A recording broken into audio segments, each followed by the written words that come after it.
Hello everyone, FPL Raptor here and welcome back to another video on my YouTube channel. In today's video we have my Game Week 17 deadline decisions. This is a weekly series where I take you through our final questions and dilemmas ahead of the upcoming deadline. If you get any use out of today's video, please do smash that like button. Make sure to subscribe as well. But without further ado, let's jump into it.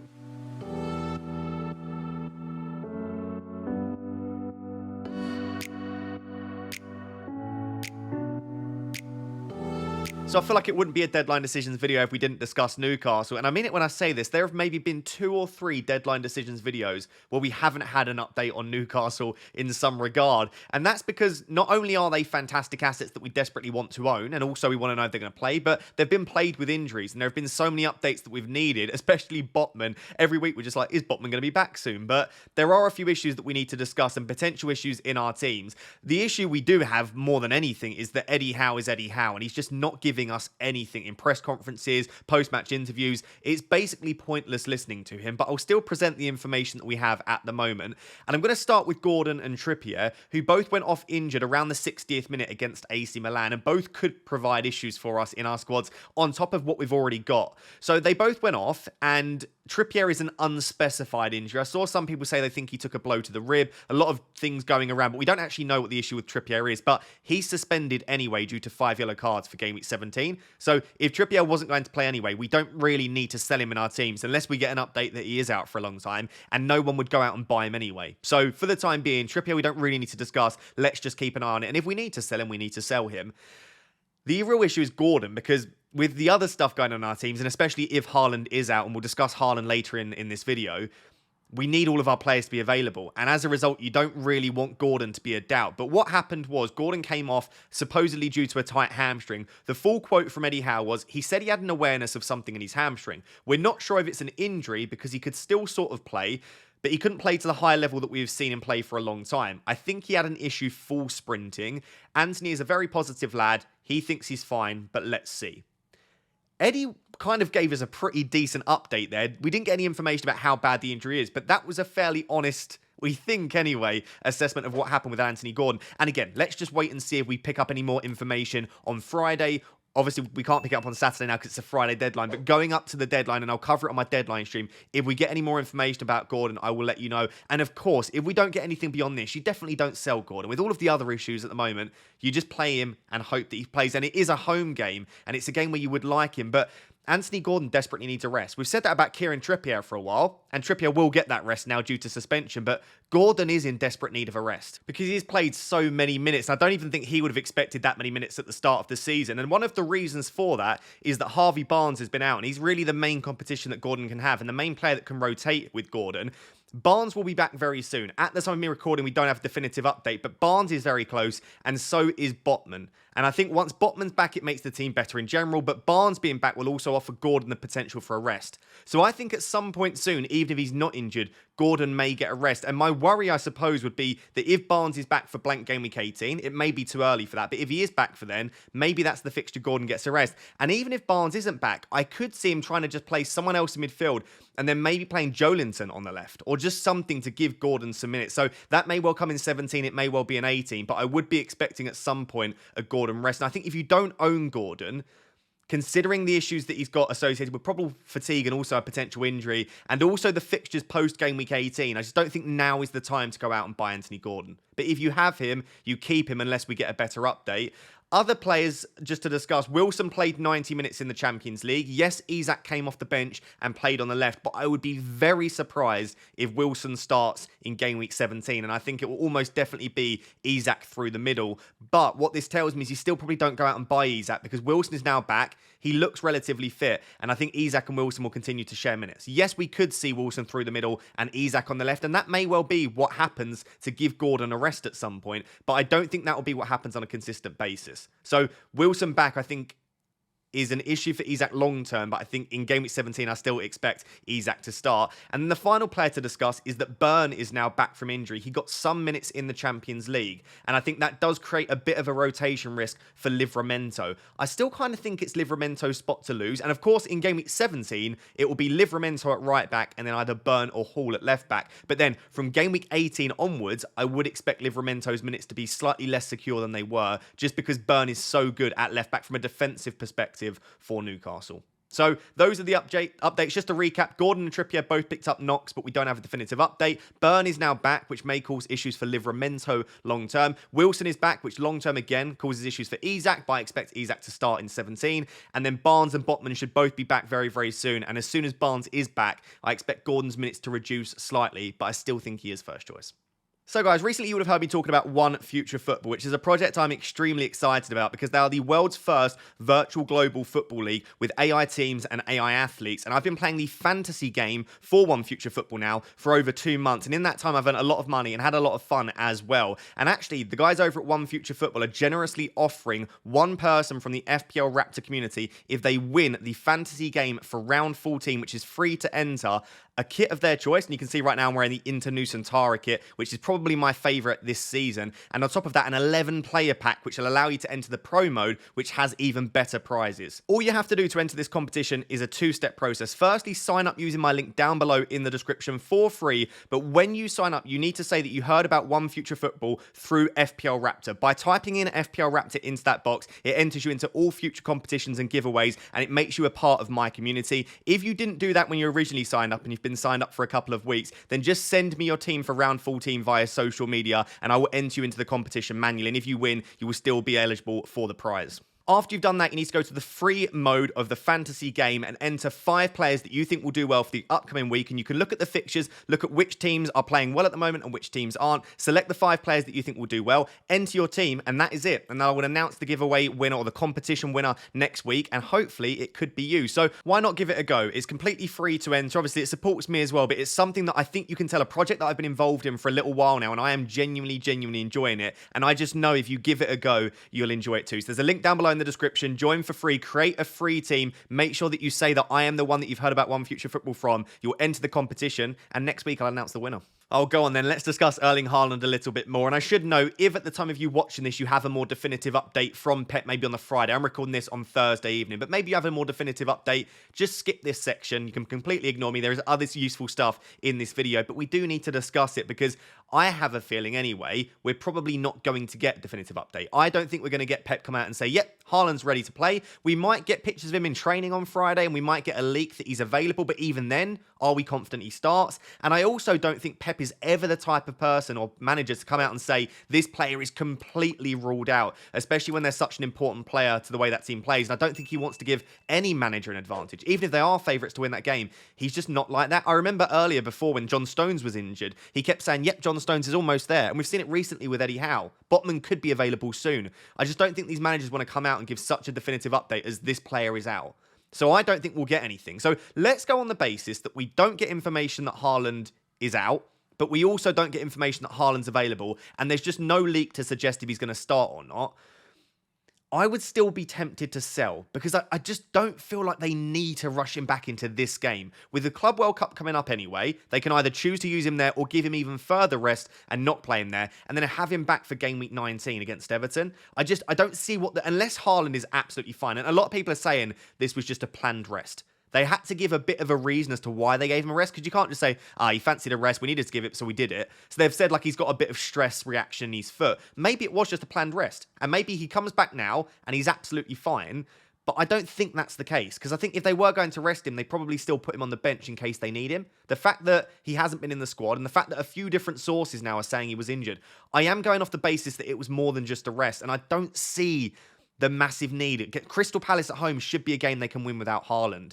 And this feels like a really nice time, even if he is almost available, just to give him a little bit more rest and make sure that he's fully refreshed going into the start of 2024. So for me, my prediction would be that he doesn't play, and I would still be tempted to sell even if we don't get an update. You've got a couple of options if you sell Erling Haaland. The first is that you just do something like Haaland to Watkins or Haaland to Solanke, and that's it. And what I mean by that is you don't spread the money. You make the move to another striker. Solanke and Watkins would be my favourite too. You could even take a punt on Alvarez. But you move to another striker and you keep all that money there so that if he is back for game week 19, or maybe he plays in 17 and you got it wrong, as soon as that game week 19 comes around, you can go straight back to Erling Haaland because he's not going to rise in price. The player that you bring in is unlikely to fall in price. So you're probably going to be able to just bring him straight back in with one move. So that is the first option. And I would say if we don't get an update, that's the safest option, is to, yes, remove him, even if it's for a hit, because you have the option after 17 and 18, if you bring in a Solanke or a Watkins, they've got 2 good fixtures, and then you go straight back to Erling Haaland. So that is the first option. Remove him, but keep the money there available. The second option, and I think this is especially the case if you don't have maybe a Salah or a Son, or you want to move to a Trippier or a Trent, is you sell Haaland and you go all in. And what I mean by that is you sell him and you move the money around. This isn't as scary as I think people think it is. If you sell him in 17, you're not going to have him 17 anyway. He then blanks in 18, and in 19, he plays against a very decent Everton team, who have been defending very, very well, and he's not the best captaincy option in 19. Salah's got Burnley away, so you weren't captaining Haaland in 19 anyway. So what you're looking at is not owning him for 17 when he's probably out, at least at the time of me recording, I think that's my prediction. He then blanks, and then there's no confirmation he's even back for 19, by the way, but if he is, he's not the best captaincy option, but then you would want him back in 20. But remember, in 21, Son and Salah go away to AFCON and the Asian Cup. So I think if you spread the money, you can get back to Haaland again, because you're going to have to sell Salah and or Son in 20 to 21 anyway, and that's when you can bring Haaland back. And again, there is no confirmation, if he's out for 17, that he'll even be back then. You just never know. So I would, and I guess I say this to someone that I sold Haaland in 8. And I know, by the way, how scary it is. And I've never sat here and gone, I love not owning Haaland. I think it's easy. It's horrible. It has been a horrible few weeks in FPL. It's terrifying because he's one of the best assets we've ever seen. So I get that fear associated with it. But if you remove the fear and look at this logically, if you don't think he's available in 17, then he blanks, then he's not a captaincy option, well then, do you need to? Is it that scary going without?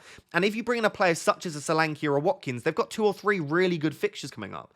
So I would be tempted to sell and go all in, but if you are a little bit more hesitant, selling and just bringing in a Solanke or Watkins works. And I should note, you don't even need to sell him. And I think, especially if your team is in a position where you don't want to move to a premium defender, but let's say you've got Son, Saka, you've already got Watkins in your team, you've got Salah, and you don't really need the money because maybe you've got a little bit of money in the bank which will allow you to go from like Archer to Jimenez or something like that to get the attacker that you need to cover Haaland, or you've got a 4th good defender that you can play, then yeah, like you don't need to sell. Don't sell him for the sake of it. That would be ridiculous. And also don't spread the funds for the sake of it. Again, if you're happy with your team, but you want to sell him, but you want to bring in like a Solanke or a Watkins, and then you're thinking, well, I guess I could bring in a Trent or a Trippier, but I'm not that. Well, then just don't do it, right? You don't have to spread the funds. So I guess I'm okay with any of the 3 options. Keeping, selling but not spreading, or then selling and spreading. I would lean towards selling if he's a doubt, just simply because I think you'd probably captain Salah this week anyway. So you're not captaining him this week, blank, then you're probably not captaining him again. I think there is the opportunity to go elsewhere. And even if you bring in a Solanke, and let's say Haaland doesn't play in 17, but he does in 19, and you can't get back to him, Solanke with 2 extra fixtures and in decent form could quite comfortably outscore Haaland in 1 game. He probably would, and he probably should. So that would be my interpretation of it all. But of course, this could change. On Friday, we could get a definitive update from Pep. I guess you never know. He could say that he's definitely out or he's definitely fine, and then that changes a lot. I should just note, what do we actually know at the moment? Pep said he'll be back on Thursday. Not back in training, as some people are saying. Even the Man City website got that wrong. He simply said he'll be back on Thursday.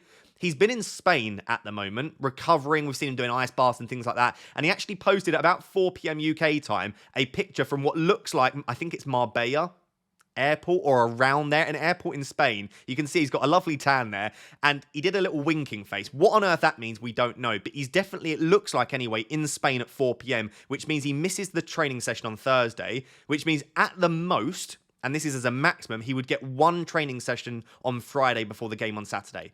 Therefore, and on top of that, obviously, we're seeing all this stuff going around that Haaland's family have all sold him in FPL. Putting everything together, I would be really, really surprised if he plays against Crystal Palace, but I wouldn't say it's impossible. So I'll finish there because I'm just repeating myself, but I would sell Haaland if it was me. I'd be willing to spread the money and then bring him back in once Salah and Son go off to their tournaments, but I am saying that as a biased non-owner and someone that hasn't owned Haaland since Game Week 8. So, of course, I'm recording this on Thursday, and a lot of the press conferences are on Friday. But just to give an update from some of the other press conferences that we've had on Thursday before discussing Liverpool minutes and predicting what's going to happen with the Liverpool lineup, and also discussing some stuff around the projections for Game Week 17, here are the other updates. So, firstly, Baldock is available, and I know that might not sound like a big thing, but for a lot of people that have him and the rest of their defence is looking poor, there is a chance that Baldock does feature. So, that could be a massive boost. And on top of that, if you somehow held 8 Nuri recently, he should be back for Game Week 17 as well. And I said that the quote was, should be back. So that might provide a boost for some of you to have Baldock and 8 Nuri back. Also, interestingly, Pedro Neto could be available for blank Game Week 18.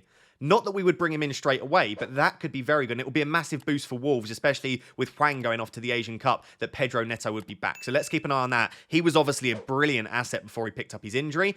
Another massive boost for some teams is that William trained on Thursday, so looks like he'll be available for Fulham. Again, not a perfect fixture, but with the way that they're attacking and some of the other issues that we have in our teams, if you have William, that's positive. Also, Tim Ream is out until probably after Christmas, which does make it a little bit easier to predict who will start at centre-back for Fulham, and maybe you do want to invest in a Fulham defender.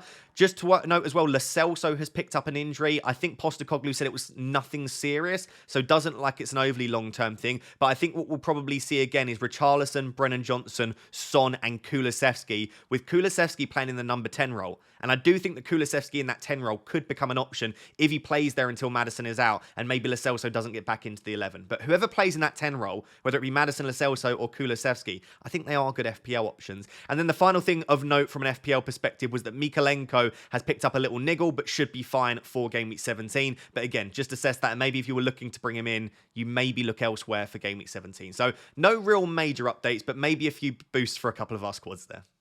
So guys, one of my favourite graphics and things to look at in recent weeks has been these graphics that Rob T FPL over on Twitter or X puts together. So go drop him a follow. They're really, really interesting. These aren't the only ones that he does, but just puts together really aesthetic graphics, which I enjoy. And what you can see here, courtesy of the data at SpreadX, is the market odds for clean sheets and goals in Game Week 17. And he does this for every single week. And I just find it interesting. I don't rely on it, but I incorporate it into the many things that I use to make decisions in FPL, because it's no use just looking at expected goal involvement or just looking at the eye test. And what market odds do very well, because a lot of people have risked a lot of money in the markets, is they incorporate everything. And they're often very, very good at predicting what's going to happen because, like I said, there is a lot of money in it. So I think I'm not going to point out every single thing. You can pause it and look through it yourself, but it's the projected goals for each team and the projected chance for a clean sheet as well. I want to focus firstly on that Liverpool-Man United game because Salah is the best captaincy option. Even if Haaland was fully fit, I would argue that Salah is still the best captaincy option. I mean, in recent years, Liverpool have won 7-0, 5-0, 4-0 at Man United. Doesn't matter what the competition is. Doesn't matter whether it's at Anfield or Old Trafford. They just put goals past Manchester United.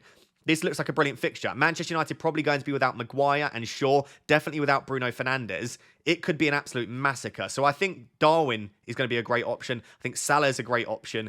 And I would argue even if, again, you think he's going to start, which I think he probably will, we'll discuss that in the final section. Tsimikas, 33% chance for clean sheet for Liverpool here. So I've got a triple Liverpool. And whilst that hurts as a United fan, I think it's probably the right play this week. And I think there could be a lot of points there. The other game I wanted to focus on was Man City, Crystal Palace. They have the highest predicted chance for a clean sheet, Man City. So if you have a City defender, definitely play them. But also projected to get the joint most goals in Game Week 17 alongside Liverpool. So Alvarez is a great option. And if Haaland is fit, then Haaland's a great option. But Alvarez in particular, he was rested in the Champions League. Arguably a decent captaincy shout, but I think Salah's too good not to. But he'll probably be on penalties. He's on a lot of set pieces too, and playing as the number 9. And in Game Week 16, it was actually Alvarez's highest expected goals since Game Week 6. So Alvarez could be a really, really good option for captaincy, but other than that, just a really good option to own. The other team that I was surprised by the clean sheet percentage being quite high was actually Arsenal, because Brighton do tend to be a decent attack, but they have struggled in recent weeks, and Arsenal projected to get a 37% chance for a clean sheet. If you've got Arsenal defenders this week, there are much bigger issues in your team than sorting those out. I know they haven't kept many clean sheets, but they're still a great defence, and this kind of backs that as well. Bournemouth up there at 39% chance for a clean sheet and projected to get 2.1 points. So keep investing in Bournemouth. Solanke, Tavernier, Senesi, whoever it is, they look like they'll be decent options. Again, at home to Luton, it's a very, very nice fixture. You can see Newcastle's clean sheet odds have dropped slightly, and they're only projected to get 1.85 goals. So this doesn't look like the time really to be going out and investing in Newcastle assets. Interestingly, West Ham up at a 30% chance for a clean sheet, which I can't see. I've owned Areola for long enough, but maybe if Areola is back for that game, which I don't think will be the case, but maybe Areola's worth starting ahead of Dubravka. Maybe just in case, but I mean, they're roughly the same clean sheet percentage, so I think you still probably back Dubravka. So I just thought I would show you this because I enjoy it every week, and I thought, why not just share with you? Go follow Rob TFPL over on Twitter. I obviously didn't create this graphic. Full credit to him, but it's really, really interesting, and I like incorporating it into my decision-making. So there are lots of people obviously considering hits this week, and I think the average hit will probably be at least -4 points because there are just so many issues to deal with. So lots of people asking how many hits is too many hits, and also how many flag players and issues before we consider playing the free hit. So I don't like considering hits as like a total thing. So you'll see me in my deadline stream. People will say, would you take a -16 for this? And they'll consider the entire thing a -16. But what I would like to do is break that down into 4 hits. Do you need to take all 4 hits? The answer is almost always no. And not even do you need to, but is it optimal for your team to take all 4 of those hits? Again, the answer is almost no. So I would go through hit by hit. And I know sometimes like you have to downgrade a player to afford another one. So sometimes it is a -8 rather than a -4 because you're only taking the first hit to be able to afford the second one. So I do understand that, but just try and eye it up one hit at a time. So player X and player Y. Do I think I need to remove player X? Are they injured or suspended? Do I not want them? Yes. Before you even decide, do I want to bring in player Y? If I don't bring in player Y, who's going to come off the bench for me? Because someone will say, is it worth taking a -4 to do, I don't know, let's say something like Taylor to this player? And I'll immediately go, yeah, because Taylor's suspended. But then they'll go, but I have Lascelles on the bench. And I'll go, well, then don't take that hit. So it's not only do you think player Y is a great player to bring in, but who would come on if you didn't take that hit? If you're at a stage where your player's not playing or they're not very good and you've literally got no bench cover and the player that you want to bring in is a player that you want to own anyway, that's when I start getting to the stage of that -4 is probably worth it. But sometimes people have got perfectly fine options on the bench and they're taking a -4 for a luxury move. And unless you think that is a massive upgrade, and I mean, you're bringing in a player, let's say you're like bringing in Solanke for, I don't know, João Pedro, and you don't think João Pedro is going to start and you really want Solanke, maybe that is a -4 where it feels luxury, but it also feels like one that could pay off, then yeah. But I'm not sure about some of the hits that I'm seeing flying around this week, just because you've got a couple of players that are flagged. Because let's say like Anthony Gordon and Martinelli are 2 players that are flagged. I fully expect both to get minutes at some point, even if they don't start. So is it worth taking a -4 to take them out? Maybe. But you need the player that comes in to not only get a return, but you also need the player that you've taken out to also blank that week. So I just think sometimes people want to take hits and they find reasons to do so rather than it being the best move. So I'm quite hit averse these days and I will tend to avoid taking hits wherever possible because just over the last 3 or 4 seasons I've seen, unless there are lots of double game weeks or lots of blank weeks where you're bringing in players with more fixtures, not just better but more fixtures, they don't tend to pay off very well for me. Maybe I'm just not very good at taking hits, but I would avoid wherever possible, but I wouldn't say that -16 is too many or -20 is too many because each hit is an independent transfer in my eyes. And I would just try and look at each one on its own merits and say, do I think I'm getting some gained expected value from that transfer or from that hit? The only time when I would look at is too many hits, is a certain amount of hits too many hits, is when we're talking about playing the free hit. And I would say that once you start getting to -16, -20 of hits that you need to take, that's when you start moving towards a free hit. The other thing that I would note with the free hit, and this sounds like a very obvious point, but sometimes we do neglect it, is you get your same team back next week. And again, I know that's such a patronising, obvious thing to say, but if you've got injured players, but you don't know if they're going to be back for next week, then the free hit's not overly useful to you, especially going into blank game week 18 when if a lot of our players don't have the best fixtures.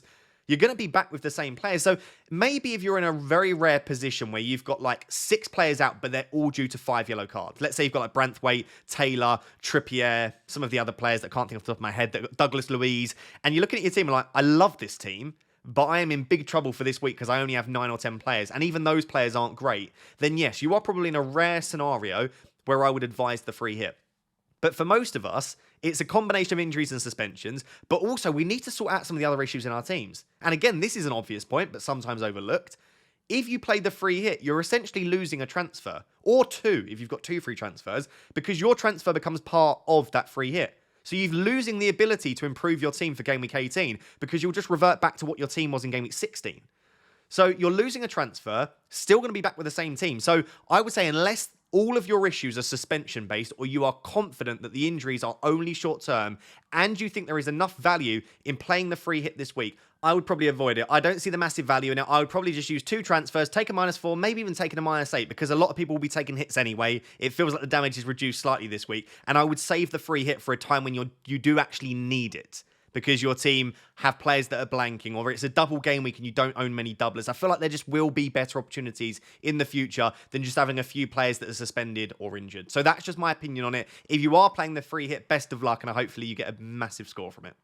So I recorded the rest of the video and edited that and waited until the Liverpool game ended so that I could discuss the amount of minutes they got and what that probably means for the Premier League. And it was pretty much perfect for most of our FPL teams, at least on paper. It doesn't always play out that way, but let's discuss it. So Trent and Salah were the two players that didn't even travel. So they weren't in the squad, which is a massive bonus for them. They got a complete rest, but we would have expected them to start anyway. So no major issues there, as long as assuming we are correct in that it was just a rest for the pair of them. I'll start with Gomez and Tsimikas. Gomez and Tsimikas, neither of them started. And I was a bit like, it would have been good to have Gomez start. But then Gomez came on at half-time, so he played 45 minutes, whereas Tsimikas didn't feature at all. I still think Tsimikas is first choice left back. The fact that he didn't feature at all and got a full rest, I would be now pretty surprised if he didn't start against Manchester United, which, given a lot of our other defensive issues, if you own Tsimikas, that's a massive bonus. And as we saw, 33% chance for clean sheet against Manchester United. It's actually not a bad fixture at home. So I'm very, very happy that I've got Tsimikas and that I think, based on this, it looks like he should start. We never know 100%, but this is a nice little boost for our teams. Then discussing the front three, like I said, Salah wasn't in the squad, so he didn't have any minutes. Diaz was the other player that, whilst he did travel, Diaz didn't come off the bench. So at the moment, Salah on the right, Diaz on the left looks very, very likely, which obviously leaves the one spot for either Gakpo or Darwin. We expected Darwin to start, but I did also think it's a bit of a Gakpo fixture against Manchester United. However, Gakpo played 90 minutes in Europe, whereas Darwin only came on for 27 minutes. So again, whilst you never know for certain, Klopp is clearly trying to build up Gakpo's minutes, by the way, and sooner rather than later, it may be that Darwin's a little bit more of a rotation risk, but I don't see why you would play Gakpo for 90 minutes on Thursday before Manchester United if you were planning on starting him. So I think it looks relatively likely, based on all of this, that Trent, Salah, Tsimikas, Darwin and Diaz start, and it would probably be Gomez and Gakpo on the bench, would be my prediction. Like I said, it's just a prediction. You never know what's going to happen with Klopp, but this is a massive boost. So someone that owns Tsimikas, Darwin and Salah captain, this is about as good as you could possibly want. So guys, very, very briefly, just some final team thoughts ahead of the deadline, which is on Friday this week. So at the time of you watching it, maybe it'll be today. So deadline on Friday, please don't miss it. But ahead of that, just some final thoughts on my team. So Trippier and Taylor suspended, but I don't feel the need to sell either of those. Yes, Martinelli has been ill, but I didn't plan on starting him anyway, so he's fine. Areola was actually on the bench tonight for West Ham, so whilst he may not be ready for a start, and Fabianski may even get the nod ahead of him, at least Areola is back fit, or at least it looks that way. And Dubravka did play on Wednesday as well, so Dubravka should be fine. So goalkeepers, bench, not really an issue. And when I look at my 7 attackers that are starting, that midfield 4 and that front 3, I don't need to replace any of those either. The only player that I would desperately like to go out and get is Solanke, but I'm not going to take out any of my front 3. Alvarez may be in the absence of Haaland, Watkins is fantastic, and Darwin, like I just said, expecting him to start and do very well against Manchester United. So don't need to touch any of those players, which basically leaves James, Gaethje and Tsimikas. And I've just said that I think Tsimikas will start. I think it's a good fixture. So James and Gaethje are the two to come out, which is nice because I've got 2 free transfers and 2.1 million in the bank. So I may well make the moves tonight if Porro looks like he's likely to go up. And you don't need me to tell you that Porro is likely my transfer because he's everyone's transfer in defence this week. But I think that's for good reason. I don't think you need to overthink these things. So Porro's likely to come in.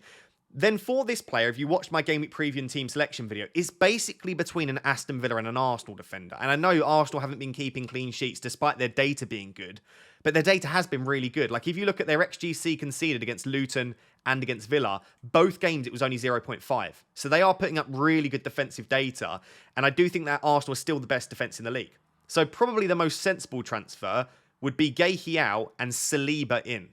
However, Saliba is quite expensive, doesn't carry much attacking threat, and I also really like another player, and that is Pau Torres.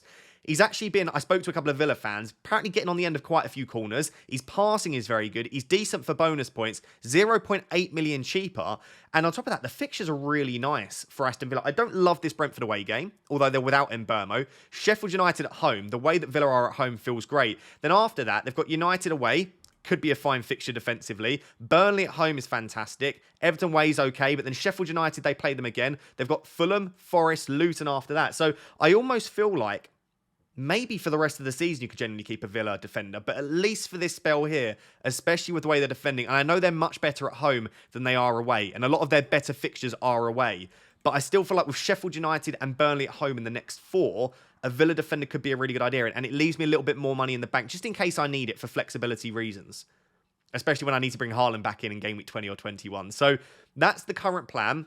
would be Pedro Porro and Pau Torres in for James and Gakey. It could end up being an Arsenal defender. I'd be very surprised if it's not Porro. Then I don't need to take it here. I can field a very strong 11, and I am in a lucky position that I don't have the Haaland headache at the moment. But if Haaland's back, then I'll be in big trouble. So that's my current team plans. Make sure you tune into the deadline stream on Friday evening ahead of the deadline, and I'm sure there'll be some eventful news that we get before the deadline. So guys, there you have it. That is my Game Week 17 deadlines decision video. If you did get any use out of today, please do smash that like button and make sure to subscribe as well. And as I said at the start of the video, do check out One Future Football. The link is down below. The deadline is Friday, 9:30 p.m. UK time to enter their free competition, and you could be in with a chance to earn a pretty decent prize as well. Until next time, which will be the deadline stream on Friday. Thank you very much for watching. Cheers. Bye-bye.